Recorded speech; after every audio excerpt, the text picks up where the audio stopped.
Your source for everything paranormal. Para X. The views expressed and the opinions given by the individual host and their guests do not necessarily reflect those of Para X, its affiliates, or its sponsors.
Merry meet and blessed be, heed the words I call to thee. Honour the old ones in name and deed, hearken not to others' greed. Pray to the moon when she is round, luck with you shall then abound. Respect the earth, the sky, the sea, as you will it, so mote it be.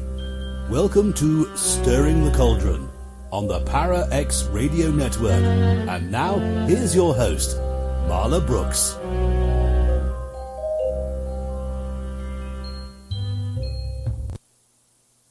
Merry meet, everybody, and welcome to Stirring the Cauldron.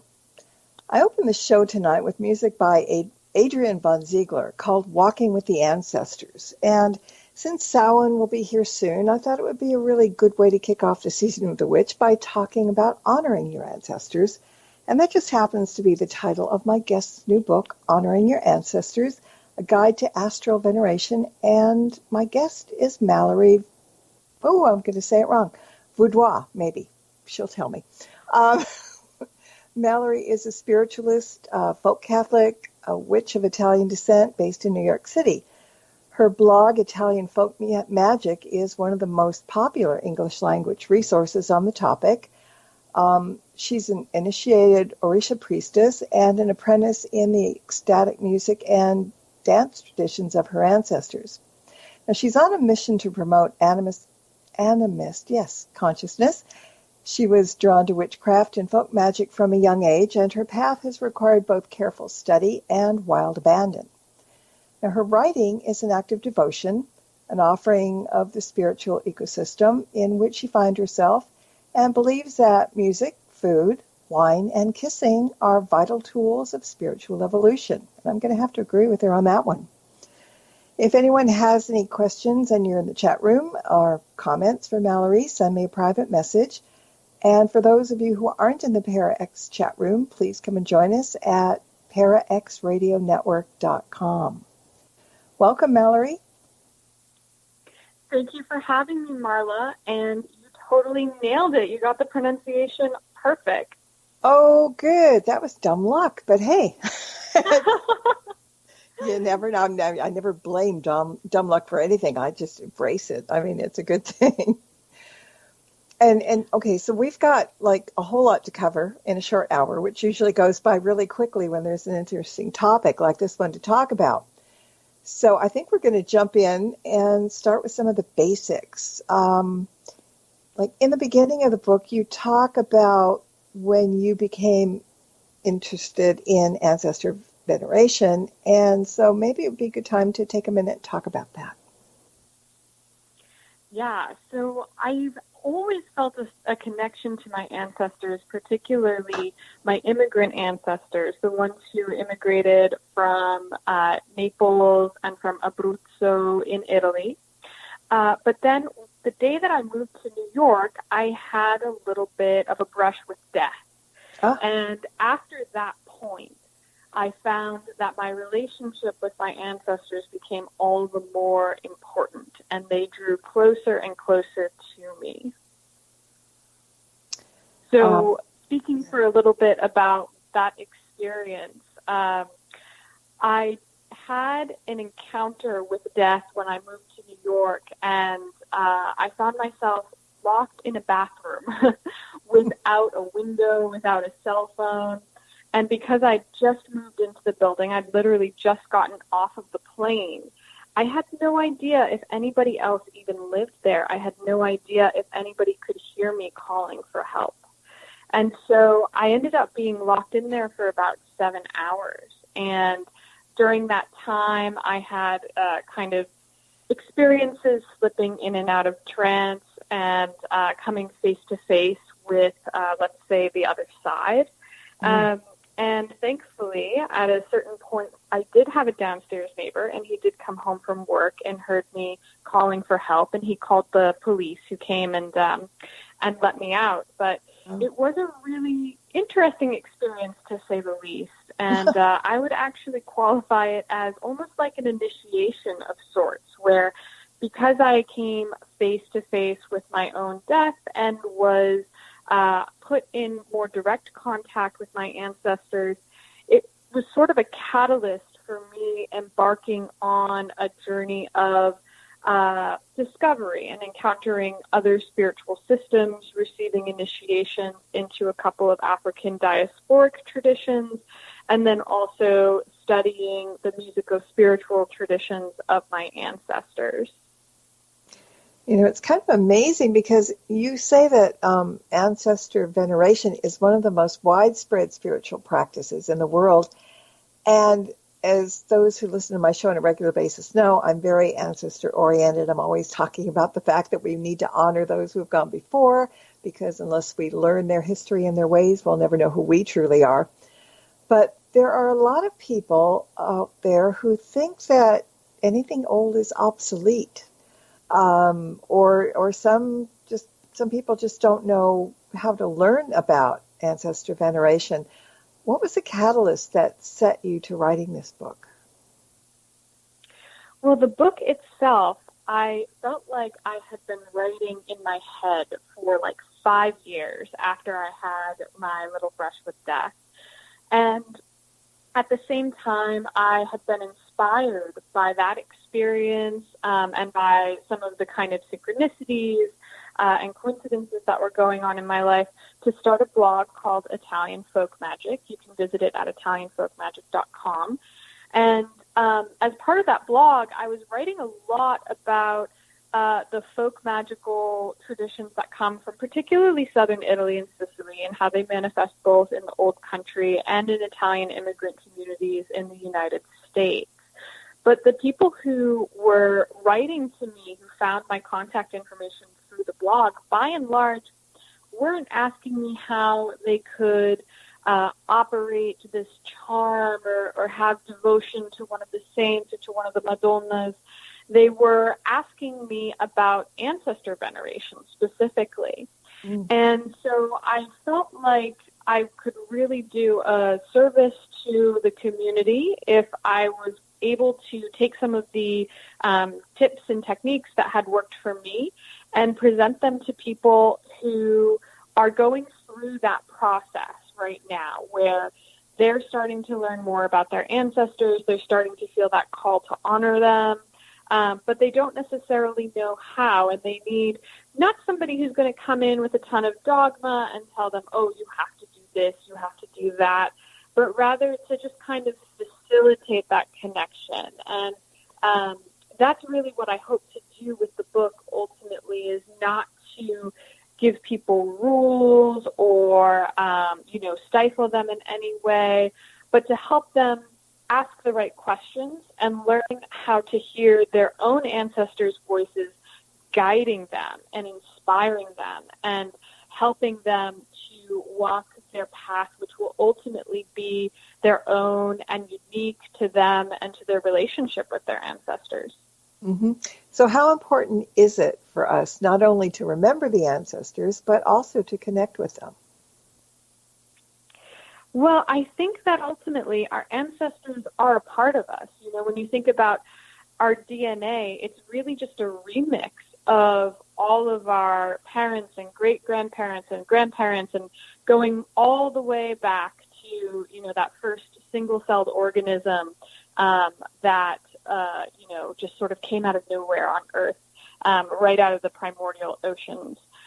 So there's nothing that is new about us so much as we are a mixtape, a recombination, a mashup of those who have gone before. And so when we understand that we are both, a recombination of things that have already existed, but also, we are special, unique, and really located in this present moment in time, it's almost as though we're not worshiping something that is outside of ourselves so much as we are connecting with the very fibers of our being. And that's, I think, why ancestral veneration is so important to us. And that's what I think we have to get out of it ultimately, is being able to understand ourselves in a new way, in a new light, and also extend to our fullest potential ultimately. And it goes a step farther than just connecting, doesn't it? Because we can receive wonderful benefits from doing that, which are rather amazing. So how do we benefit from connecting and accepting? Well, I like to think about the ancestors as they're almost like the soil and the climate of a garden. If you think about your whole incarnation as a garden, and everything that you want to manifest within this lifetime is a plant. Your jobs are plants, children are plants, vacations are plants, homes are plants. These are all things that we just want to be able to grow in the garden that is this incarnation. The ancestors are like the soil and the climate, the sunshine, the rain. And so consequently, if you're finding plants that are, let's say, resonant with that climate, resonant with that soil, and you're tending to it, you're putting nutrients back into it, you don't have to force a plant to grow, to take root, and to give fruit. It just sort of happens. It's like the natural process. And so then when you're doing, let's say, spell work, if you have a magical practice, you don't need to be micromanaging your incarnation so much. You don't need to be forcing things as much as maybe you did before. And instead, you can sort of find yourself just in alignment with nature more generally. And I think also on the other hand, that's going in one direction, praying to them and kind of receiving their blessing. On the other hand, you can also find ancestors very useful in divination and mediumship practices. So for those of us who do engage in divination or in mediumship, they can provide very good guidance, solid guidance, and help us to make better decisions with a broader perspective, not just thinking about what it is that we need to do in order to benefit ourselves in the short term, but also thinking about how do we make decisions that benefit the whole community, the whole of the spiritual ecosystem, and, the next generation and the generation after that and the generation after that. So I think we have a lot to gain both as individuals and as a global community by connecting to our ancestors and receiving their blessings and also receiving their guidance. Yeah, it really is important, I think. And somebody's going to ask, or somebody's at least thinking this, how do we know that our ancestors are with us? Now, you knew from a very early age, you could feel them around. But there are people that are going to say, well, how do you distinguish that from perhaps a spirit, just a regular spirit that has no relation to you? Is it different for everybody in how they begin to realize that they are with their ancestors very close by? That is a very interesting question. And I think the answer to that question is something that each of us as individuals needs to build up a way to discern for ourselves. I definitely think that for me personally in my own journey, I've been able to distinguish my ancestors and their voices from other types of spirits because they sound so much like mine. Again, they are a part of me and I am a part of them. And they're also, let's say, voices or energetic signatures, which are very familiar because they've been around me my whole lifetime. I remember them from when I was a child. I have these, very intense sort of vivid sense memories that I associate with them. And so often ancestor work, whether you're a medium or not, whether you're communicating directly with the spirits or not, requires you to reconnect with early childhood memories and to, to kind of remember what you felt like when you were a child, when you were, with your parents, with your grandparents, maybe your great-grandparents or whoever your caregivers were at the time. And so that's, I think, kind of the trick to it is, if there is a trick, is learning how to re-find the familiar, even in unfamiliar contexts. And at the same time, to sort of trust that with your ancestors, as you nourish them, as you feed them, as you provide that love to them, it happens very naturally, for one thing. But for another, they'll start to find their way back to you. And the more that you engage in this work, and I talk about in the book various ways that you might engage with the work, whether that's building them an altar, maybe giving them some offerings, saying prayers on their behalf, the stronger that they become, actually. And the more I find, and other people who I've talked to performing this work have found this as well, they sort of start to drown out other types of spirits. And as they become stronger, they can even sort of act as almost like spiritual bouncers for your home, preventing spirits that do not maybe have your best interest at heart from entering or from messing with you. Mm-hmm.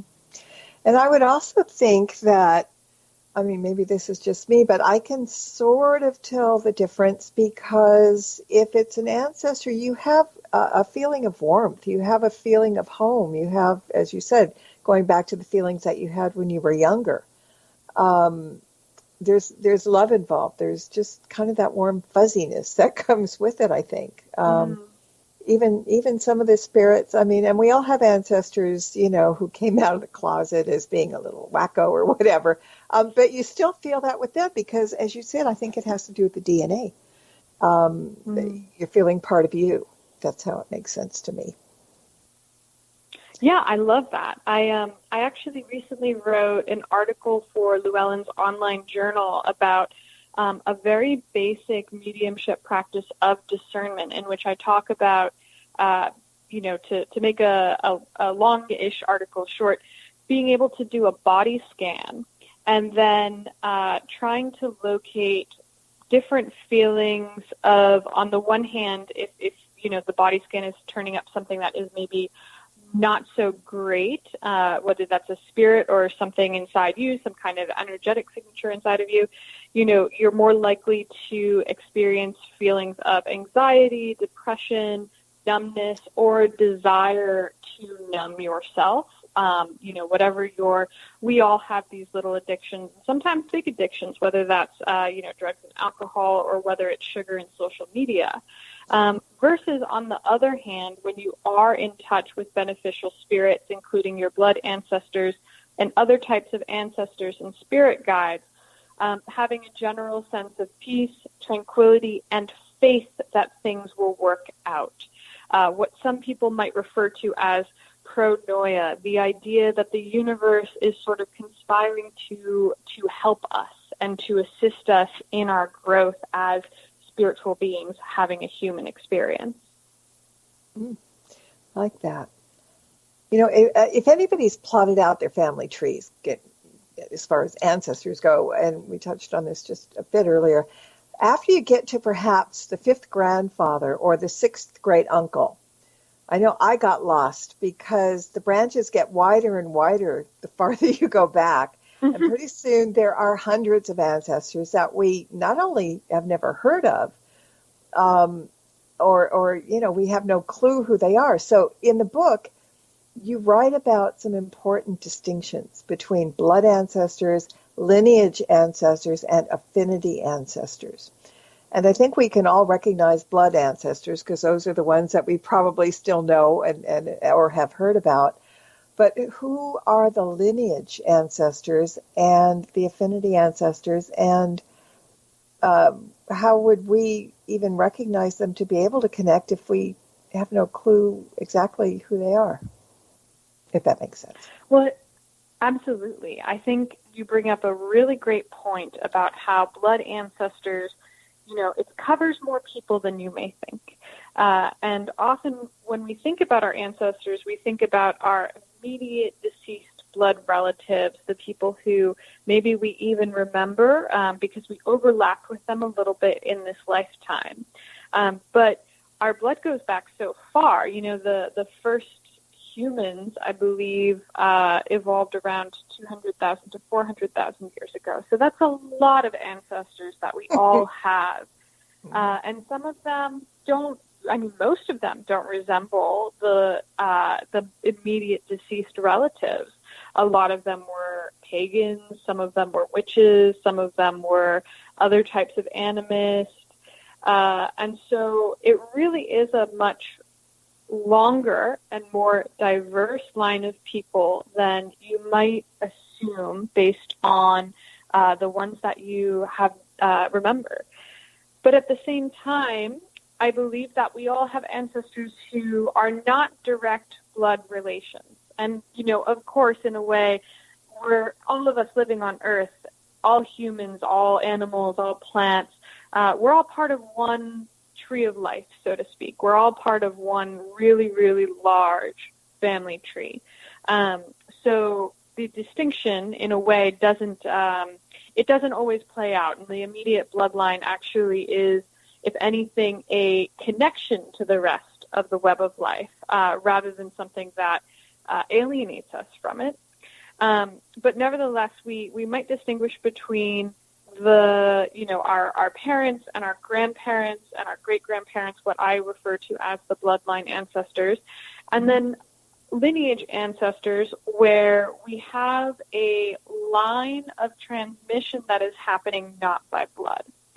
And so usually lineage ancestors, you'll know them if you have them, because chances are you underwent some kind of initiation ritual. It could be a spiritual initiation into, some kind of priesthood, or it could be something like, if you're initiated into a fraternity or a sorority, or if you were adopted, or if, I believe there's still universities, at least in England, where the moment your degree is conferred, you receive a handshake from, a dean of the university who received a handshake from the previous dean, who received a handshake from the previous dean, and so on and so forth, back to the founding of the university. So that transmission of the lineage is usually marked by some kind of serious ritual where you have, somebody who is acting on behalf of the whole line who is formally admitting you to it. And there may be, in the case of many initiation rituals, whether that's into Wicca or one of the African traditional religions, there's often some kind of like ritual death and rebirth that actually accompanies it as well. So that's lineage ancestors. Again, they're, these are pacts that we make for life by and large, and so they walk with us for the duration.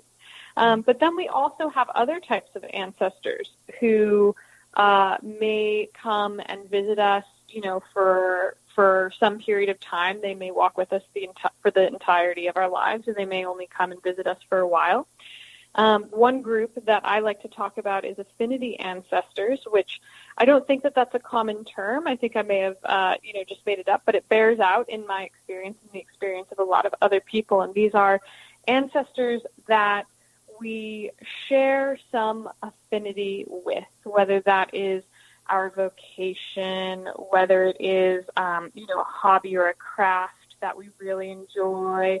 It could even be something like our gender identity or sexual orientation. And these are, deceased humans that, we don't have a direct connection to, whether it's from a bloodline or a line of initiation, but nevertheless, we are sharing some important part of what it means to be human with them. And consequently, they're there for us to call upon, particularly for matters relating to our shared affinity. So, if you're a crafts person and you're experiencing some kind of creative block, or you're trying to develop a new skill in that craft, you might want to call upon all of those ancestors. I actually ended up doing this earlier this year because I was having trouble with a particular drumming technique. And so, I called upon other drummers who I consider affinity ancestors in order to help me to, master this technique with my body. And it worked. So that's another side of this as well, affinity ancestors. I think that's great. It makes so much sense now. Got a question from chat kind of on along those lines. Kat's asking, what would you recommend for those who don't operate on the same principles as their immediate ancestors? Gosh, I mean, I really relate to this question. So I think there's a couple of ways that you can approach it. What I ended up doing was developing two altars or two tiers of the same ancestor altar. So as I mentioned before, I am Italian American, and my most recent generations of ancestors were Catholic. They were probably Catholic-ish, going back several hundred years. And at the same time, I am very much resonating with, let's say, more pagan elements of my heritage. And I myself, I feel very comfortable going into a church on my own terms, but I'm not a very churchy person, as you could probably tell by the fact that I'm on this show on Para X Radio.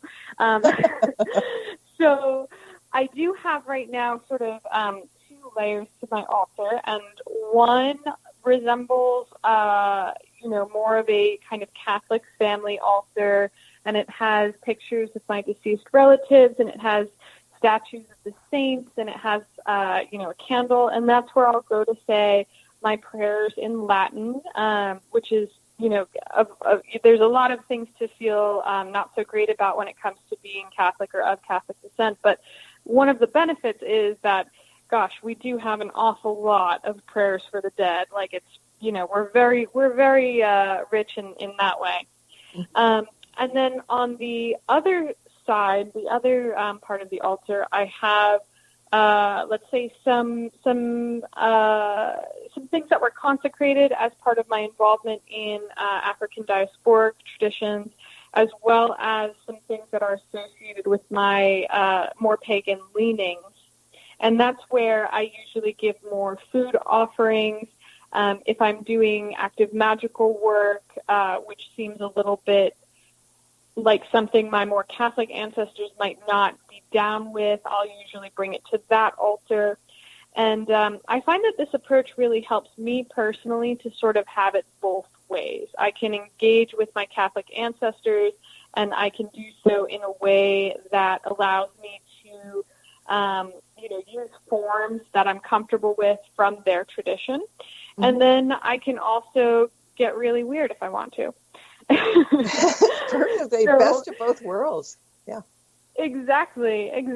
Now, that's what works for me. It might not be what works for you, but I think, generally, if you are concerned about two spirits, whether that's ancestral spirits or other spirits, not being able to eat together, they don't belong on the same altar. But if they're able to, just like if you were seating people for a formal party like a wedding, if they're able to sit at the same table, then I think they can sit on the same altar.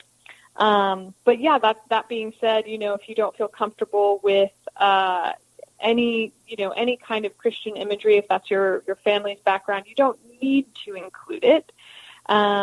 Sometimes just having, a little bit of low-key natural imagery can be enough. So, a white tablecloth and a candle, that's pretty universal, I think. I hate to use the word universal, but you kind of get the picture.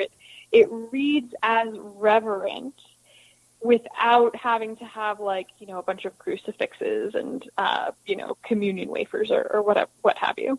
Yeah, it's simple, but it is very spiritual, actually, if you look at it that way. Well, we're going to take a short break. It's time. And when we come back, I think we should be talking about setting up an ancestor altar and a whole lot more. So everybody stay tuned, and we will be back in about 2 minutes. Don't go away. There's more Stirring the Cauldron with Marla Brooks right after these important messages. Are you haunted by shadow people in the middle of the night?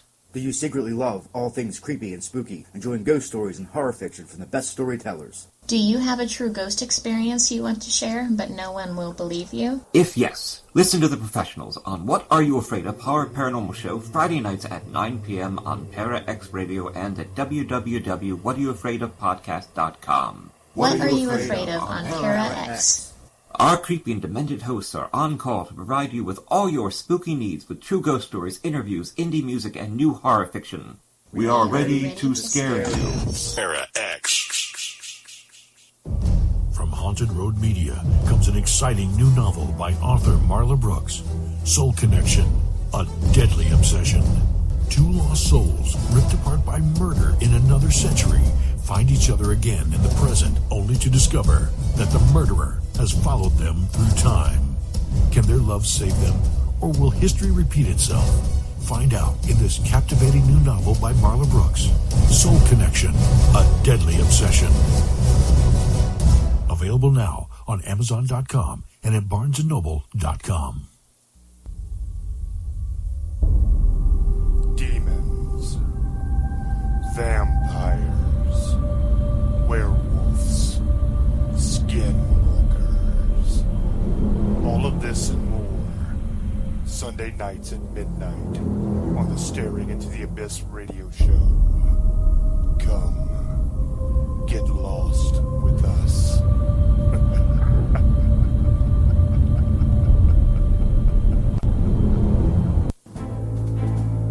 Welcome back to Stirring the Cauldron. Once again, here's your host, Marla Brooks.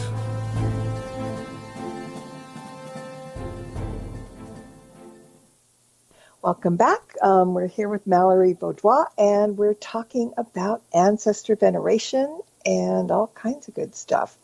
And as I said before the break, we're going to be talking about setting up an ancestor altar because there's a great chapter in the book about it. Sorry.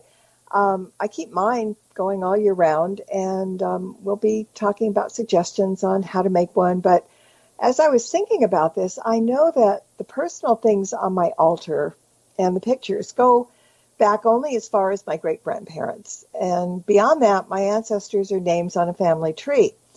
They're there, but not relatable. There's nothing tangible necessarily. And so, Mallorie, what would you suggest to add to an altar for those we don't recognize by name, perhaps, as an offering or something that they would recognize being there just for them? Oh, beautiful question. Well, as we were talking about before the break, ancestor veneration is definitely a very personal thing, and it comes down to your own unique tastes and also the nature of your relationship with your ancestors. And so I find that in my case, I like to keep pictures only of the ancestors that I actually knew in this life, or who at the very least I overlapped with a little bit. And the reason why this is important to me, I actually used to have pictures of older ancestors who I had not known directly, but I found that I'm a very visually sensitive person. And so I realized, especially this year when I started to go through a process of decluttering my home a little bit, that it's important to me to only keep things in my line of sight that I'm comfortable having an impact on me visually. That, you know, I really do feel, for me personally, that when I'm looking at something, it is altering my consciousness in some small way. And so I found that having too many pictures, it was almost as though they were in competition. And then as I started to pare it down, the ones that remained had a deeper effect on me. They were more, more moving. So for me personally, I keep pictures of the ancestors that I knew in this life. And then for the other ancestors, there's so many ways that you can represent them. I have a little visual family tree where I've written in, it looks like a tree. It's really nice. A friend got it for me. I think she got it off of Etsy or something, but it was a little kit where you could fill in your, your family tree going back, I think, like 5 generations. And so I filled in all of the names that I know onto that, and I hang that above my ancestor altar. So I feel like, my other ancestors who are, I didn't necessarily know them in life, and so I don't keep their picture up. They're still directly referenced. Mm-hmm. And then there's other things that you can do, like, for example, on my mother's side, the Neapolitan side, the name Anthony or Antonio is a very common name. It was my grandfather's name, my great-grandfather's name. And the reason for that is often Italian people will name their children after the saints that they have a particular devotion to. Mm. And so I have a statue of Sant'Antonio, of St. Anthony, and his relic on my ancestor altar. And I find that together this stands in both for the saint as well as all of the ancestors that I had who were named after him, as well as the devotion that their parents had to this powerful saint.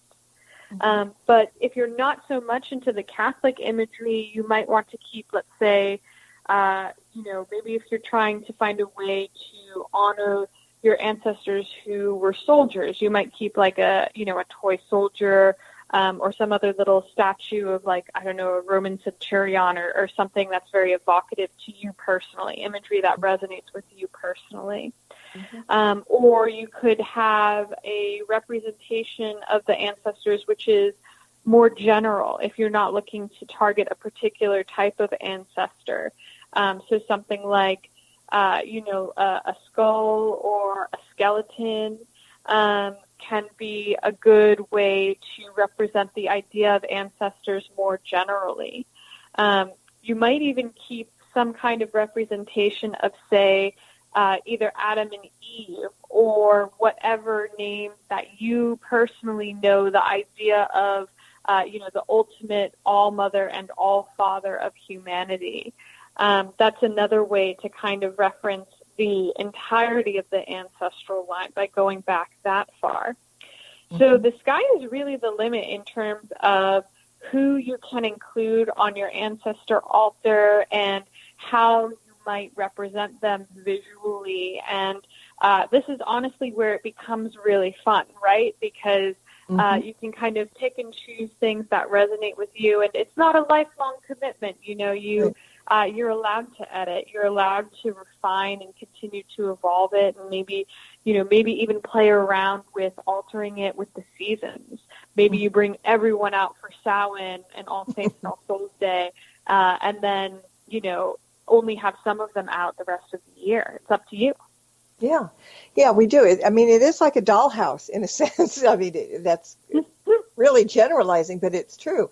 You can decorate it any way you want, put on whatever you want. And I would think, too, as you were talking, it's popped into my head, for those that we don't really know or pinpoint, and this would be good for both the ones we do and we don't, I would think getting a rose quartz heart and putting that on the altar will bring in a lot of love and a lot of attention, and it goes across the board, because rose quartz is wonderful that way. So, if you don't have anything else, you can spend $5 and get a rose quartz heart and, whatever. But yeah, you can take your turns and do whatever you want. There's a question in chat. We were talking about honoring the ancestors. And question is, how do you handle honoring the black sheeps? The black sheeps. I would love to know more. Can we ask questions of the questioners? I want to know more about what they mean by the black sheep. Yeah, there's a 30-second delay, but yeah, she can answer that. She'll hear you. Okay. But yeah, I mean, let's talk a little bit about offerings too. I mean, while we're waiting, how important are they when, and how are they given? How does one go about giving offerings? Because what we're we're asking for something if we're going to offer, right? So how does that work? Yeah, well, I think, as with all of these practices we're discussing tonight, how often you give offerings and what you give will definitely depend on your own unique style. In my case, I do give offerings of food almost every day, but for other people, they may find that that's a bit excessive, and they may not like the physicality of giving food. They may prefer to offer prayer, for example, or incense. But one of the things that I really love about offerings is it is an exchange between you and your ancestors, and it can be a good way to kind of represent physically the nature of an energetic exchange that is happening. So, for example, before we started recording tonight, I actually made my ancestors a cup of coffee. And I will often make them coffee when I'm about to sit down and do some work, whether that's writing or recording or public speaking, in order to kind of get them jazzed up, get them energetic, get them a little bit more active than maybe they were before. And this is particularly useful because we're recording at 9 p.m. right now, so it is way past my caffeine deadline. I myself cannot have any coffee right now, but I find that by giving them some coffee, I get to feel more energized too, because again, they're a part of me, I'm a part of them. Now that's quite different to if, for example, my ancestors had just helped fulfill a particular prayer that I had brought to them, a particular petition or spell or just thing that I had been praying for a lot. I probably wouldn't give them coffee at that point as an offering because they've already done the work, and now I'm giving them thanks, and we're celebrating together. So in that case, I might give them maybe sweets or liquor or, maybe even a flute of champagne, depending on the nature of the thing that has just been fulfilled. So offerings, in addition to being a way to kind of strengthen your ancestors, which is, important, as we were talking about earlier, they're going to stand up for you and maybe serve as like astral bouncers against other types of spirits. But it also communicates something about what the status of the relationship and what you're praying for. Okay. She just answered her question when talking about black sheep. She says, like, family members that were either unliked or misfits. Okay, yeah. Well, I think, the first thing to keep in mind is whether, when we talk about people who are unliked, do you like them? Or, more generally, how do you feel about them, whether you like them or not or don't know yet? I think it is hard on the whole line, and again, because we're a part of that line and that line is a part of us, it's hard on us too, psychically, when we try to cut something out or someone out completely.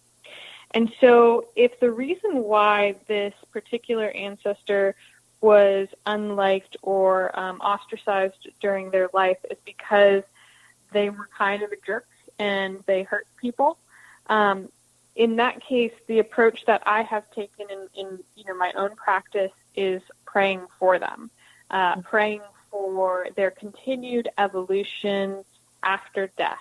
And, sometimes death is such a radical transformation for us as spiritual beings. And sometimes it can actually be, even though it's often very traumatic, and especially in this culture where we're so in denial about death, like we hate to even admit that it exists, and so we send people off to nursing homes and hospitals so we don't have to see it.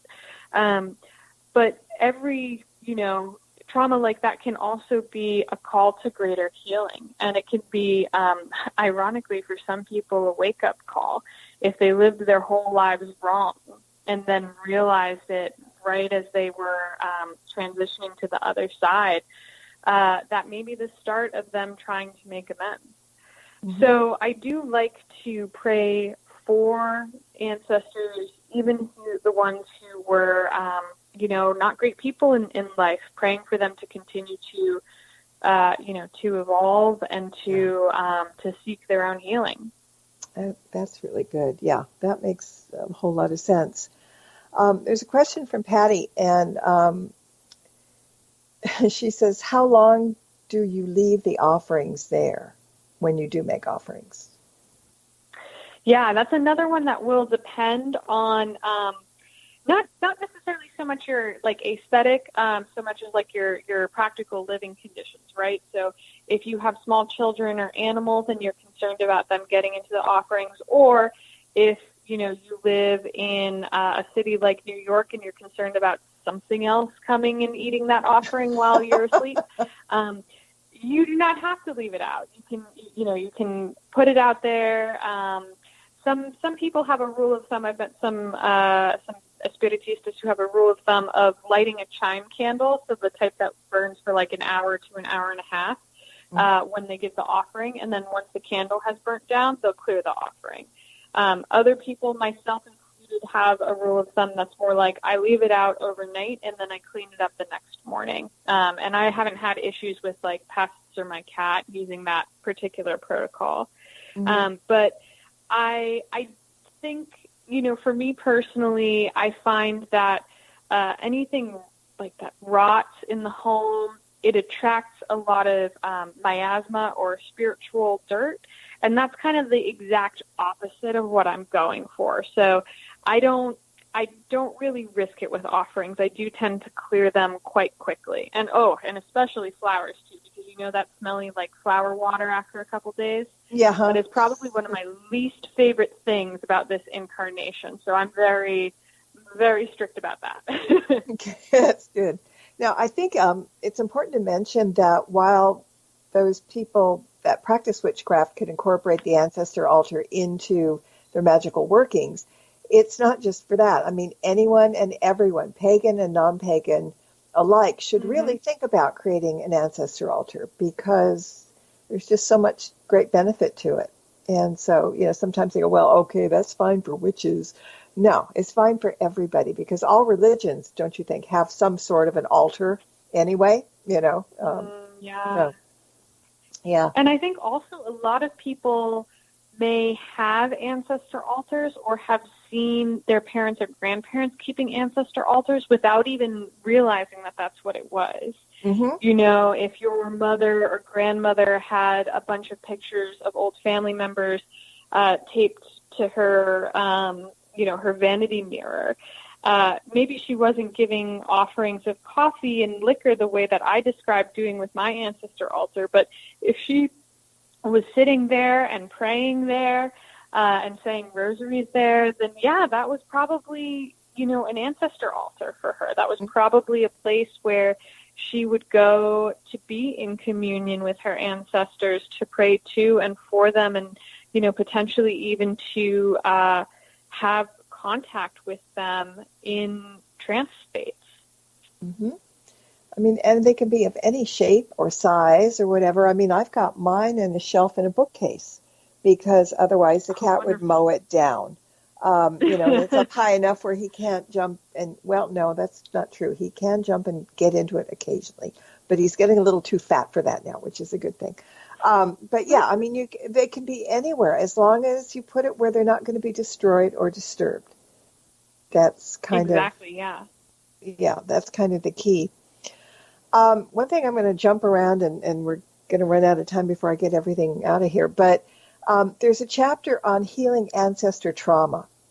And seriously, each of these chapters in the book can easily be a whole show on their own, just so you guys know.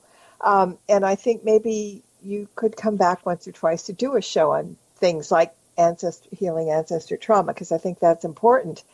We don't give it a lot of thought, though. And, we're going to be somebody's ancestor down the line. And we can do things in this life that will spare future generations from the trauma of our own resolved baggage, right? Absolutely. So, even for people who, because we were talking about earlier how we have ancestors who weren't in our direct bloodline. Mm-hmm. So even those of us who choose not to have children in this lifetime, we're not off the hook. Just because you don't have kids, you may still have descendants. And so each one of us has a responsibility to the generations that are coming, whether we reproduce or not. Mm-hmm. And I think I really would like to do a show on how we recognize it and go in more depth, because I think we're all affected. I think you said that in the book, that we're all affected by ancestor trauma. We just don't necessarily realize it or know what to do about it, correct? Oh, yeah, I definitely believe that. I think we are all receiving that in some way. And I think at the same time, we have a lot to benefit from coming together and working through our various traumas as a community. It's something that each one of us can commit to individually. But also, and for this reason, I really love that you brought up the idea of maybe doing a whole show on this. Mm-hmm. I think that healing can be expedited when we break the silence and start talking about it and start healing together. Mm-hmm. Yeah, that makes sense. Kat said, she said, what did I miss that you can have descendants without having had kids? And I think I know, but you take this one. Oh, yeah. So earlier we were talking about this idea that there's many types of ancestors. And there's the direct bloodline ancestors, so, your parents and your grandparents and your great-grandparents and so on and so forth. But then there are also affinity ancestors who are just, dead people you had something in common with. And there are lineage ancestors as well, where there's, the direct transmission of a particular lineage, even though, so even if you don't have children, you may still have, you may participate in a lineage, you may pass that on to someone, or you may just end up being someone's affinity ancestor or even their spirit guide. So that's what I mean when I say just because you don't have children doesn't mean you're not going to have descendants, because we're still going to be in some way tied to this world because we're still a part of the web of life. And, you may be particularly attracted to someone, a living person, because of something that you have in common with them, some experience of the world that you both share, some mystery that you have both witnessed. And that person might end up, praying to you and including you on their ancestor altar, and, thinking of you as their, witchy ancestor that they call on when they're about to do magic. Who knows? You might be showing up in their dreams someday. Well, and I'm also thinking that if you have brothers or sisters, or you have other family members, you're still known. You may not have kids, but you're somebody's aunt, uncle, cousin, or something. So that would still go down the line to descendants as well, I think. Yeah, that's a really good point, too. Yeah. And if you're a man, you might have kids that you don't know about. That, too.